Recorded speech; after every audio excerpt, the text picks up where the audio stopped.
Guys আমি DJ বিশাল বলছি। এখন আমি সকালে ঘুমার থেকে উঠে করে দোকানটা একটু বসে আছি ভিতরে, দেখে এখানেই আমি শুই।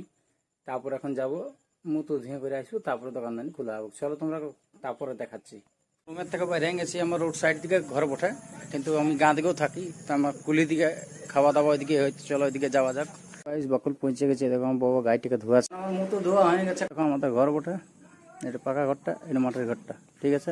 বাকুল দিয়ে যাচ্ছে রাস্তাটা, এদিকে রোড সাইড দিকে বাইরে আছে রাস্তাটা।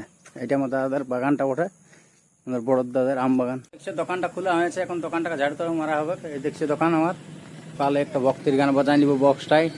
খাওয়া চলে এসেছে, এখন আমি খাবো এখনই, কেন ঘরে টোর আনতে দেরি হলো, জন্য চাঁড়াই আমি দোকান চলে আলি। খাওয়া দাওয়া করে আলি, তারপরে বসবো আড্ডায়। খাওয়া দাওয়া হয়ে গেছে, এখন আমি দোকানে বসে গেছি আমার কাজের ধান্দায়। ঠিক আছে বন্ধুরা, বাই বাই। আবার আসছি নতুন ভিডিও নিয়ে করে, ঠিক আছে। ভিডিওটাকে লাইক, সাবস্ক্রাইব এবং সাপোর্ট করবে, কমেন্ট জরুর করবে কেমন লাগে।